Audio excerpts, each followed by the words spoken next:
Hey guys, it's your girl Jay and welcome back to my channel. So today's video is basically a book review. Since I've been quarantined, I've been doing a lot of reading on different books, spiritual books and books just to help me develop in life and leadership and stuff like that. So today I just want to do a book review on a book that I've been reading, and it has really helped my mind and changed things and the way I think. So I thought I'd share it all with you. So here we are. So the book that I want to review today is by Osteen. It's called Next Level Thinking, 10 Powerful Thoughts for a Successful and Abundant Life. Basically, he gives like 10 key points that can help in your next level thinking. He basically talks about how we as people think that other people determine our destiny, but that's not true. Only God determines our destiny, and that he has taken into account every detail of our lives, and that we shouldn't be weighed down by our past and not think negatively, and have our mentality think good, basically. This book was kind of I guess repetitive, I think that's the right word, where it kept repeating certain things. So I was just like, okay, like I get it, but it also helped develop my mind and think differently and give me a new perspective on certain things in my life that I go through, because sometimes I think I have to do everything perfect and that I don't make mistakes.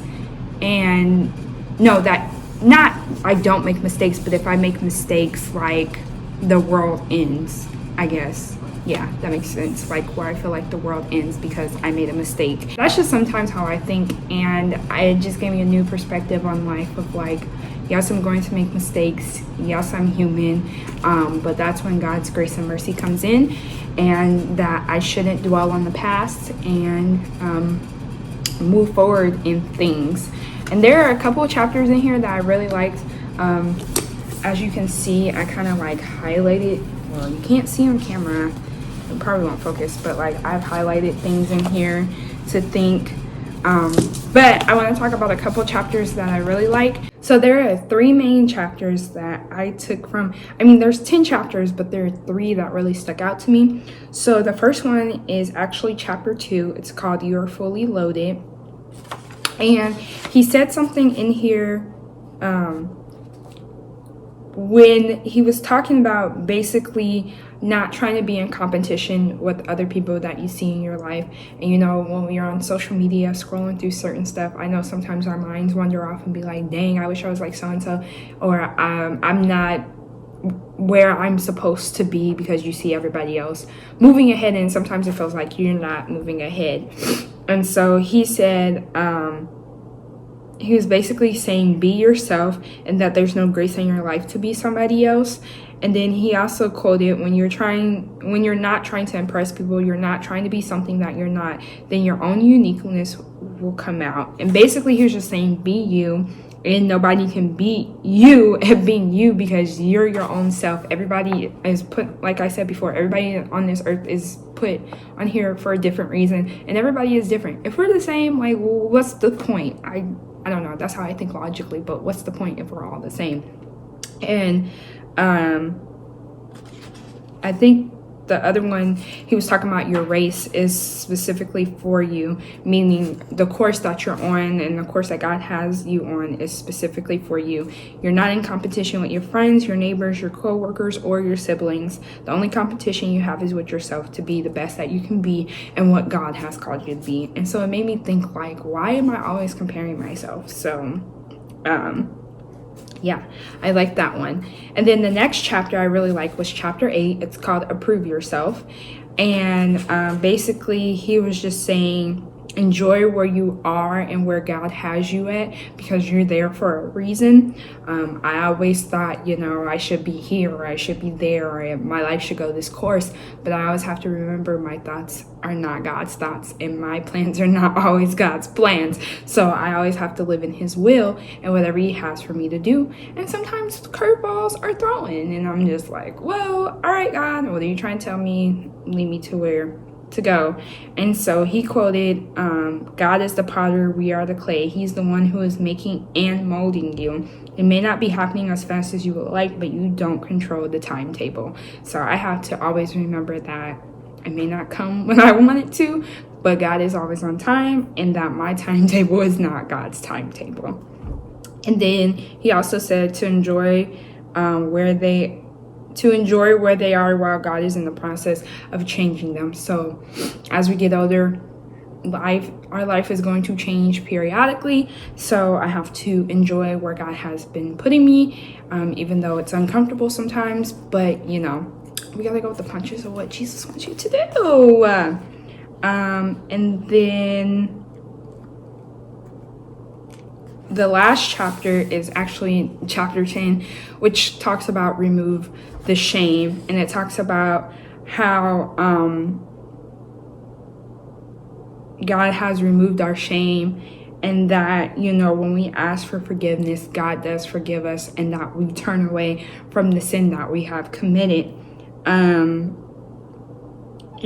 I think this one was really a hit home for me, because some things I have done in the past, some mistakes I have made, and it still weighs in my mind sometimes. And I'm just like, oh, God hates me. He doesn't love me. And I know it's the devil trying to talk me out of knowing that God loves me and that He does forgive me. And so what I'm going to read this paragraph of what really stuck out to me. He said, you have to turn off the accusing voices. Next level thinking says you may have made mistakes, but the moment you ask God to forgive you, He not only forgave you, but He took it one step further and doesn't even remember it anymore. Those condemning thoughts try to remind you of your past mistakes, saying things such as, shame on you for being unfaithful in that relationship. Shame on you for being dishonest in the business deal. Shame on you for being rude to your family member last month. You already asked for forgiveness, which means that God doesn't remember it. That voice is a sure sign the accuser is at work. You can either accept the shame and feel wrong on the inside, or you can rise up and say, no shame off me. No shame off me.